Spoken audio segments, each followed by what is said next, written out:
today I want to offer you speed bumps. If you follow what I'm saying, I'll slow you down. Slow you down just enough to start noticing what you're actually feeling. And look, most people have already clicked away, but you're still watching. You're still here. That means something in you is ready to hear this right now. And this doesn't have to be heavy. It can actually be freeing. It's like finding a hidden door inside yourself you didn't even know was there. It's been there all along. You just have to slow down enough to notice it. There's two simple parts to this video. Part one, let's become aware of your emotional landscape. It's like learning to walk through your own forest. See, emotions are not the problem. They're life, and I'll show you how to listen to them. In the second half, let's stop projecting those emotions onto others. Because once you're aware of your emotions, you'll stop spreading pain that never belonged to anyone else. Emotional awareness starts right now. If you don't know what's going on inside, you'll start making other people responsible for feelings that you've never named. That's emotional immaturity. So throughout the day, we pick things up. That's okay. Stress, pressure, frustration, even little things. And they don't always leave right away.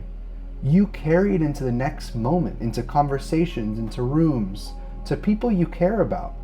And most of the time, we don't even realize it. That's why awareness matters. Because what you don't name, you pass on, even if you don't mean to. See, transient orcas, these beautiful whales, can be found in every ocean on Earth. And they don't live in just one place, they're constantly moving. They travel through shifting currents, different climates, and changing tides. Nothing is constant for them, and yet they're highly aware of their always changing environment. Just like us, because what we move through each day isn't still. Our mood shifts, we get disappointed, we get anxiety, we feel pressure. These are all invisible tides that we swim through. And if you're not aware of your emotional state, you'll unconsciously project it onto others. The stress from traffic becomes a nasty tone.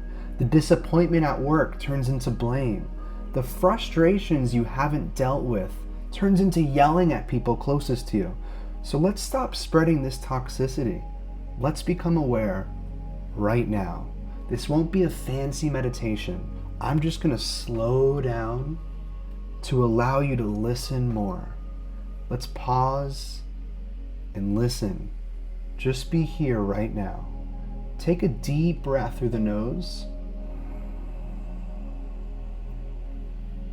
and exhale. And let me ask you, what do you feel right now? What do you feel right now? Is it boredom? Frustration? Sadness? Anger? Relief? Joy? Whatever it is, say it louder. Sit with it. It's okay, you're safe. Where do you feel this in your body? Can you feel it in your chest? In your throat? In your stomach? And be with it. Literally just sit with it. Allow it. Name it. Feel it. Stay with it a little longer. And let me ask you, what emotions tend to hijack you? What emotions tend to hijack you most often? Great job. You've already taken the first step. Just this little pause can do so much throughout your day, just to check in with yourself, to see how you feel. Now you've taken responsibility for your emotions. Remember, orcas use echolocation. They send out a signal and they wait to hear what comes back. That's how they navigate. But when we're not emotionally aware, we're just throwing signals out, not listening for what's being reflected back. We react before we receive. We speak before we feel. We mirror without realizing what's being shown. So let's shift from confusion to clarity, from silence to communication, from spreading what we haven't faced to sharing what's real in the moment. When we name it, we give others something true to connect with. You don't need to fix your feelings, just acknowledge them. And tell someone, let someone else in. Because the moment you tell someone, I'm feeling off today, or, I'm carrying something and I don't want to put it on you, that's the moment everything softens. That's emotional maturity. Telling people around you how you feel. This is going to prevent projecting. Now you're not reacting, you're relating. And that's where connection begins. You're not just breaking a pattern for yourself. You're changing the emotional climate around you. The moment you pause, it affects the room. It gives people you love more space to be themselves. Integration means noticing your triggers and slowing down. It means not taking that nasty tone, not storming out or shutting down. It means choosing presence over projection. Emotional maturity is so important, and it's how you shift your world.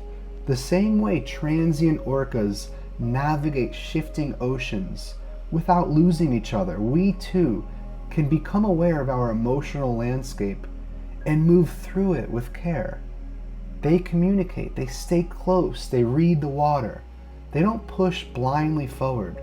They listen, pause, and adjust.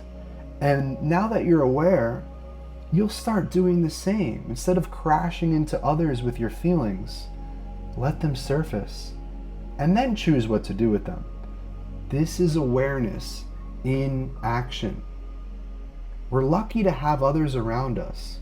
We don't have to carry our emotions alone. So what we acknowledge, we can express. What we express, we can share. And what we share connects us. Emotional awareness is like putting a light in a dark room. You can see exactly where you are and how not to bump into other people. Now you've taken ownership. You're expressing instead of exploding. You've turned a mirror into a window. You're not reacting anymore, you're relating. And that shift changes everything. You've made it this far. And even though this work is quiet, it echoes through your relationships, through your tone, through your presence. So practice emotional awareness so we can prevent projecting negative emotions onto the people we love, onto strangers, onto everything and everyone around us. First, become aware of the emotions, and then you can stop projecting. Practice awareness. Practice pausing. You won't get this right every time, but even catching yourself just once, that's how the tide turns.